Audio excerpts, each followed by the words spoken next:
Welcome to ஜோலா kitchen. இன்றைக்கி காலை tiffin தக்காளி தொக்கு சப்பாத்தி செய்கிறத பார்க்கலாமா? நீங்கள் எல்லோரும் செஞ்சுருப்பீங்க தான். தக்காளி விலை கம்மியாக இருக்குது, சூப்பராக இருக்குது பாருங்கள். கிலோ 15 ரூபா விற்கும் போதெல்லாம் அந்த தக்காளி தொக்கு செஞ்சு சாப்பிட்டுக்கணும். நம்ம வாசனை பொருள்கள்லாம் போட்டாச்சு. பட்டை, சோம்பு, கடல் பாசி, கருவேப்பிலை. இப்போ வெங்காயம் கொஞ்சம் நிறையாவே நறுக்கி வச்சுருக்கேன். நிறையாவே நறுக்கு வைங்க. பெரிய சைஸ் வெங்காயம் 2 கட் பண்ணி வச்சுருக்கேன். இது வதங்கிட்டுனா கொஞ்சமாக ஆகிடும். அது மாதிரி தக்காளி ஒரு 7-8 தக்காளி நான் வதக்கியிருக்கேன், மீடியம் சைஸு. பூண்டு வந்து நிறைய நான் நைஸாக நறுக்கி வச்சுருக்கேன். பூண்டும் சமையலுக்கு இந்த இந்த தொக்குக்கு சூப்பராக இருக்கும். பூண்டு உடம்புக்கும் நல்லது, அருமையாக இருக்கும். இது தக்காளி விலை கம்மியாக இருக்கும்போது இதெல்லாம் செஞ்சு சாப்பிட்டுக்கணும். இப்போ தேவையான அளவு உப்பு சேர்த்தாச்சு. நல்லா வதக்கிப்போம். இந்த தக்காளி வெங்காய ஜூஸ்லேயே இது நல்லா வேகட்டும். தனி மிளகாத்தூள் 1 ஸ்பூனு, காஷ்மீர் மிளகாத்தூள் 1 ஸ்பூனு, ஒரு கலருக்காக அதை சேர்த்துருக்கேன்.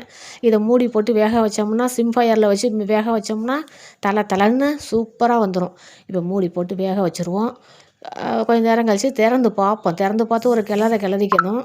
கிளறிக்கிட்டு அதன் பிறகு நம்ம இறக்க போகிற டயத்தில் நல்லா சுண்டி வந்தோன்னே 1 ஸ்பூன் நல்லெண்ணெய் விட்டு இறக்குங்க. அவ்வளோ டேஸ்ட்டாக இருக்கும் இது. இப்போ சப்பாத்தி போட்டு சப்பாத்திக்கு இதை பரிமாறிக்கலாம். இது பாத்திரத்தில் மாற்றிப்போம். சப்பாத்தி போட்டுருவோம். சப்பாத்தியை போட்டு இது பரிமாறணும். சிம்பிளான டிஃபன் தான், சீக்கிரம் முடிஞ்சிடும். குருமான்னு பொழுதனைக்கும் குருமா வச்சு சாப்பிட்றதுக்கு விலை கம்மியாக தக்காளி விற்கும்போது இது மாதிரி செஞ்சு சாப்பிடுங்க. சூப்பராக இருக்கும். சீக்கிரமாக வேலை முடிஞ்சிடும்.